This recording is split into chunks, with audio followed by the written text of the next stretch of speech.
Lord, do not rebuke me in your anger, or discipline me in your wrath. Have mercy on me, Lord, for I am faint. Heal me, Lord, for my bones are in agony. My soul is in deep anguish.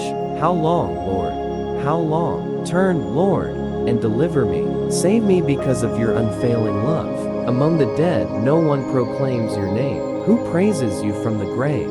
I am worn out from my groaning.